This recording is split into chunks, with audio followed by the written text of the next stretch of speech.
여러분 안녕하십니까? 찾아주셔서 감사합니다. 여러분과의 소통은 저의 기쁨입니다. 끝까지 시청해 주시고 많은 댓글 부탁드립니다. 이번 시간에는 대한민국을 위협한 최대의 간첩 사건에 대하여 말씀드리겠습니다.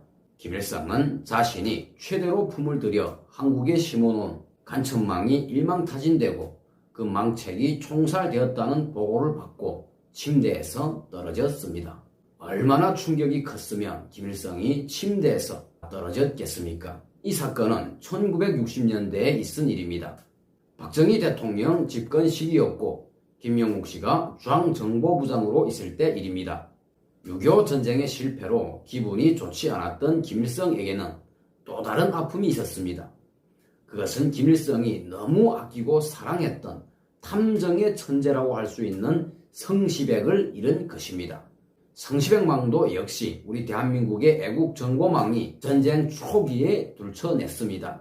김일성은 70대의 노인인 이승만 대통령이 이끄는 남조선을 30대인 자기가 접수하지 못한다면 역사의 수치로 남을 것이라고 하면서 몇 년 동안 전쟁 준비를 빈틈없이 하였습니다. 당시 소련의 스탈린도 만났고 중국의 모태똥과 주울레도 만났습니다. 그때 중국 공산당 총리 겸 외교부장이었던 주울레는 자신이 관리하던 망 중 하나를 김일성에게 선물합니다. 그것이 바로 성시백망입니다. 아마도 성시백이 조선 사람이었기 때문에 주울레가 김일성에게 선심을 좀 쓴 것 같습니다. 북한에는 이 사람을 원형으로 한 7부작으로 된 붉은 단풍잎이라는 영화도 있습니다.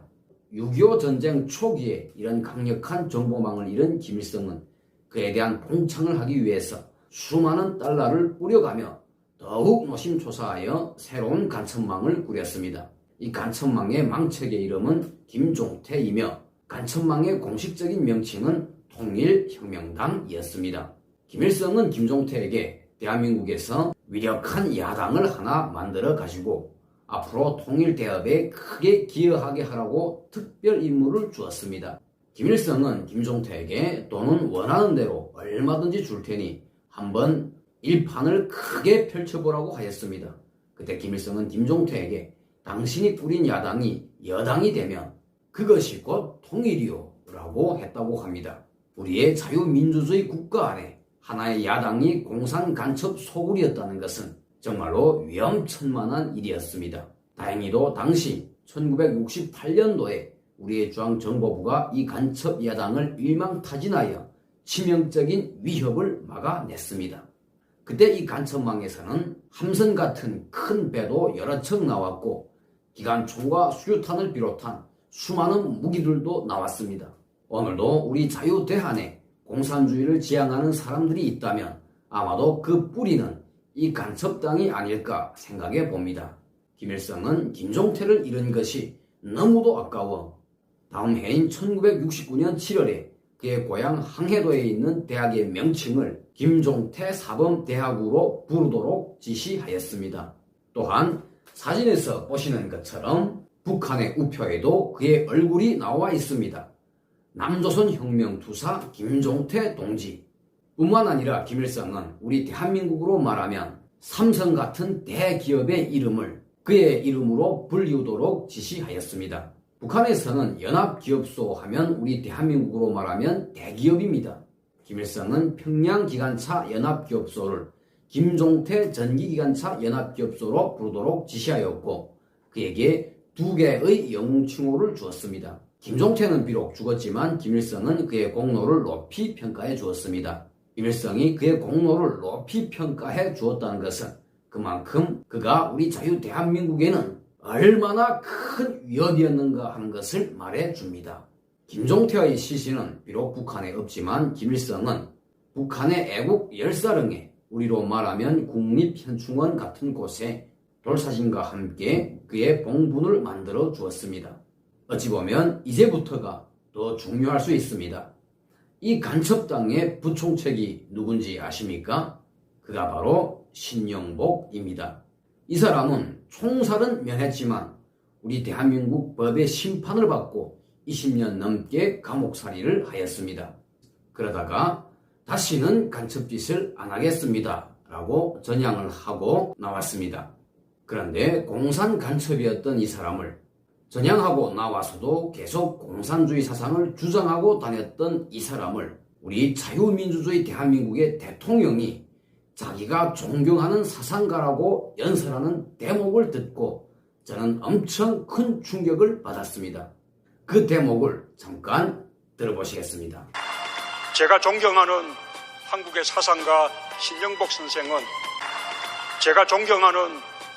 사상가 신영복 선생은 여러분, 대한민국의 대통령이 과연 이래도 됩니까? 북한의 공산주의가 한 일이 무엇입니까?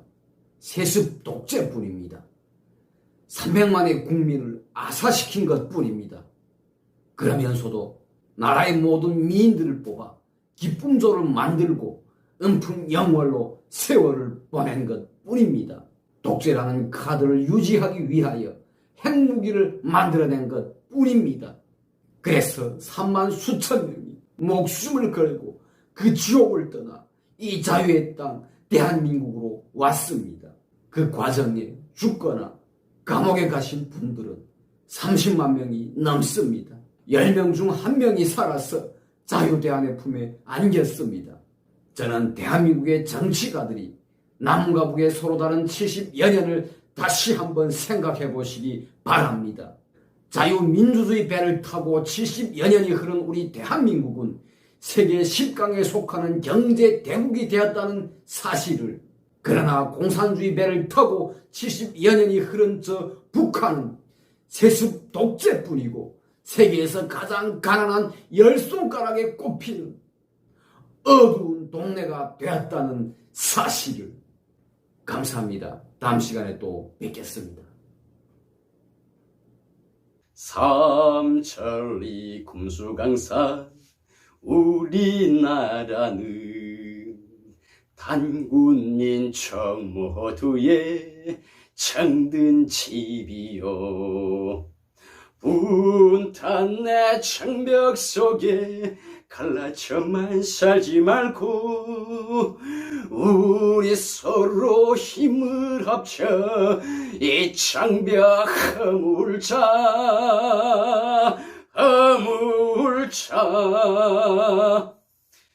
백두에서 한라까지 우리나라는 백이민족 모두의 조국이여라.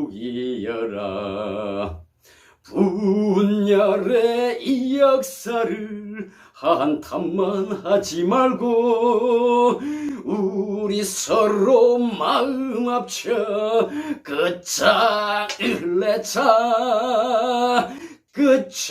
끝장내자.